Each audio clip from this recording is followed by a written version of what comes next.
भारत को बेवकूफ समझकर लूटने वाले देशों को भारत ने इस बार ऐसा झटका दिया है कि उसे सदियों तक नहीं भूलने वाले हैं, क्योंकि भारत के द्वारा इस बार दिया गया यह झटका किसी एक देश के लिए नहीं है, बल्कि इससे 5 देशों का जीना हराम हो चुका है।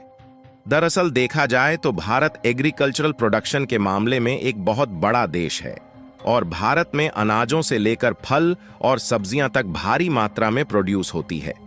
लेकिन इसके बावजूद भी कई फल और मेवे समेत कुछ विशेष प्रकार के अनाज ऐसे हैं जिसको हमें दूसरे देशों से ही खरीदना पड़ता है। और भारत की इसी मजबूरी का फायदा पिछले कुछ सालों से जापान, श्रीलंका, बांग्लादेश और तुर्की जैसे देश उठा रहे थे, जिसमें ये ज्यादातर भारत में लो क्वालिटी के फूड प्रोडक्ट भेजकर भारत से पैसा लूट रहे थे। लेकिन अब इनकी लूटखोरी पर भारत ने ताला लगा दिया है और खबर निकल कर आ रही है कि भारत में चीन, जापान, श्रीलंका, बांग्लादेश और तुर्की से आने वाले ढेर सारे फूड कंसाइनमेंट को फूड सेफ्टी का कारण बताकर भारत ने सीधे तौर पर रिजेक्ट करके वापस भेज दिया है, जिससे इन 5 देश को भारत की तरफ से एक साथ इतना बड़ा झटका लगा है कि ये सदियों तक नहीं भूलने वाले हैं। और भारत में रद्दी क्वालिटी वाले खाने पीने के प्रोडक्ट को भेजने की तो बात छोड़िए, यह इस मामले में भारत को आंख उठाकर भी देखने की कोशिश नहीं करेंगे। पूरी डेवलपमेंट क्या है इस वीडियो में समझते हैं, लेकिन आगे बढ़ने से पहले इस वीडियो को लाइक करके चैनल को सब्सक्राइब जरूर कर लीजिए, क्योंकि यह आपके लिए तो 1 सेकंड का काम है, लेकिन इससे हमारी काफी बड़ी मदद होती है। दरअसल देखा जाए तो खाने पीने के सामानों के प्रोडक्शन के मामले में भारत का एक प्रमुख स्थान है, फिर चाहे रेडी टू ईट वाले बने बनाए आइटम्स हो या फिर एग्रीकल्चर और बगीचों से पैदा होने वाले फूड प्रोडक्ट हो। इन सभी के मामले में भारत की एक अच्छी खासी प्रोडक्टिविटी मानी जाती है। और दूसरी सबसे बड़ी बात यह है कि जिस हिसाब से हमारे देश की जनसंख्या है, उस हिसाब से हम एक बहुत बड़े लेवल पर अनाज, फल और सब्जियों का उत्पादन करते हैं, जिसमें से ज्यादा पैसा तो भारत में ही कंज्यूम हो जाता है। लेकिन उसके बावजूद भी एक बहुत बड़े लेवल पर खाने पीने की वस्तुओं की सप्लाई हम लोग कर पाते हैं, जो कि अपने आप में ही एक बहुत बड़ी बात है। कहने का मतलब यह है कि भले ही हम खाने पीने की वस्तुओं को दूसरे देशों में पैसों के बदले में भेजते हैं, लेकिन एक हिसाब से हम कई देशों का पेट भर रहे हैं। जहां आज के समय में यूरोपीय देशों से लेकर मिडिल ईस्ट और भारत के सभी पड़ोसी देश का काम भारत के बिना नहीं चल सकता। और खासकर आपको जानकर हैरानी होगी कि जितने भी देश हैं, यह भारत के मसाले के बिना अपनी सब्जियां तक नहीं पका सकते। लेकिन समस्या वाली बात यह है कि इतना सब कुछ होने के बाद भी कुछ ऐसे फल और मेवे हैं जिनकी जरूरत भारत के लोगों को काफी ज्यादा पड़ती है, लेकिन उनका प्रोडक्शन भारत में बहुत ही कम लेवल पर हो पाता है। जैसे कि फल और सब्जियां की बात करें तो कई विदेशी फल और सब्जियां जैसे कि कीवी, चेरी, स्ट्रॉबेरी, ब्रोकोली और कुछ प्रकार के अखरोट भारत में सीमित मात्रा में उगाए जाते हैं। कुछ दुर्लभ और महंगे मसाले जैसे कि केसर, जायफल और दालचीनी का उत्पादन भारत में बहुत कम होता है। यहां तक कि कुछ खास तरह के एडिबल ऑयल जैसे कि जैतून का तेल, अलसी का तेल और अखरोट का तेल भारत में बहुत कम मात्रा में उत्पादित होते हैं। और सीधी सी बात है कि जिन चीजों की भारत में जरूरत है और उनका प्रोडक्शन यदि भारत में कम होगा तो हमें दूसरे देशों से मंगाना ही पड़ेगा। और इन सब चीजों को हम लोग ज्यादातर कोशिश करते हैं कि भारत के नजदीकी और पड़ोसी देशों से खरीदा जाए, क्योंकि पड़ोसी देशों की दूरी कम होने के कारण ट्रांसपोर्टेशन लागत काफी ज्यादा बचती है, जिससे यह सभी फूड कंसाइनमेंट काफी सस्ते पड़ जाते हैं। जिसमें हम लोग ज्यादातर फूड कंसाइनमेंट चीन, बांग्लादेश और श्रीलंका से मंगाते हैं।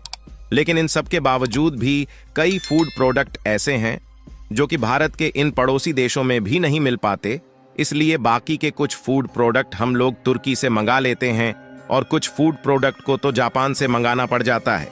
लेकिन आपको जानकर हैरानी होगी कि कभी कभी यह देश भारत की इसी मजबूरी का फायदा उठाने लगते हैं, क्योंकि जाहिर सी बात है कि पड़ोसी देश होने के नाते ट्रांसपोर्टेशन लागत कम लगने के कारण इनके द्वारा भारत में भेजे गए फूड प्रोडक्ट की लागत कम होती है। तो कुल मिलाकर फूड के कंसाइनमेंट भारत को सस्ते में मिल जाते हैं। तो ऐसे में इन्हें लगता है कि चाहे जो कुछ भी हो जाए, भारत इन फूड प्रोडक्ट को इन्हीं देशों से खरीदेगा। इसीलिए कभी कभी यह सामानों को भेजने में भी देरी करते हैं।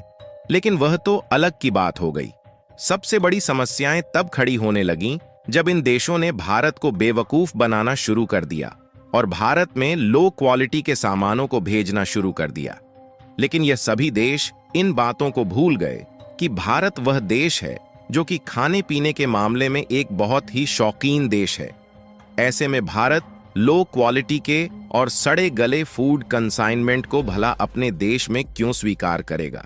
और हाल ही में जब भारत के द्वारा पिछले 1 साल में वापस लौट आए गए फूड कंसाइनमेंट का आंकड़ा देखा गया तो इसने सबको चौंका कर रख दिया।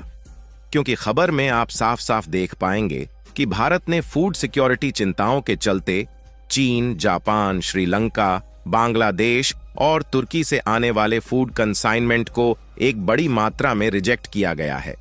वैसे तो लगभग 100 देश से कोई ना कोई फूड आइटम्स भारत में इंपोर्ट किया ही जाता है, लेकिन उनमें से यह 5 देश ऐसे हैं जो कि भारत में अपने रद्दी क्वालिटी के प्रोडक्ट भेजते हुए पकड़े गए हैं, जिन्हें भारत के द्वारा तमाचा मारकर लौटा दिया गया, जिससे उन देशों ने जिस ट्रांसपोर्टेशन के जरिए भेजा था उस ट्रांसपोर्टेशन से सामान को ले जाने और ले आने का खर्च फालतू में चला गया, यानी कि उनके लिए एक बहुत बड़े घाटे का सौदा हो गया।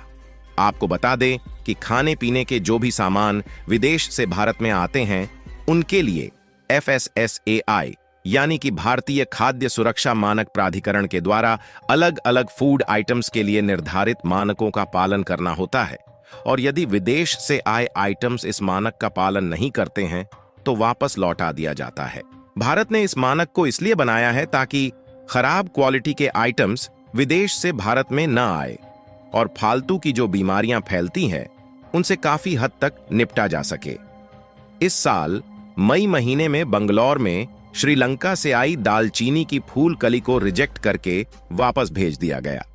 यहां तक कि सुपारी की खेप पर फफूंद होने के कारण उन्हें भी वापस कर दिया गया। और मई महीने में तो जापान से आने वाले कुछ हेल्थ सप्लीमेंट्स को वापस लौटा दिया गया क्योंकि इसमें लिस्टेड पदार्थ को मिलाकर नहीं बनाया गया था। और तुर्की को भी सबसे बड़ा झटका तब लगा जब वह भारत से चालाकी कर रहा था। जुलाई महीने में तुर्की ने भारत को ताजे लाल सेब भेज दिए थे जो कि जल्द ही एक्सपायर होने वाले थे, इसलिए भारत ने उन्हें भी वापस कर दिया। इसके अलावा कुछ और आइटम्स भी है जो कि इन देशों से भेजे गए थे और उन्हें भारत ने वापस लौटाया है। यानी कि भारत के द्वारा दिए गए इन झटकों से इन देशों को यह बात मालूम चल चुकी है कि अगर भारत के साथ व्यापार करना है तो क्वालिटी का विशेष ध्यान रखना होगा, क्योंकि अगर यह सही फूड कंसाइनमेंट नहीं भेजेंगे तो हमारे पास लगभग 100 देश का एक्सेस है, उनमें से किसी भी देश से मंगा सकते हैं। फिलहाल आपको क्या लगता है, भारत ने ऐसा करके सही किया या नहीं? अपनी राय कमेंट में जरूर बताएं और इस वीडियो को लाइक करके अपने मित्रों तक शेयर जरूर करें ताकि उन्हें भी जानकारी मिल सके। इसी तरह और भी नॉलेजेबल वीडियो देखने के लिए चैनल को सब्सक्राइब करके बेल आइकन को ऑल पर जरूर सेलेक्ट करें। जय श्री राम।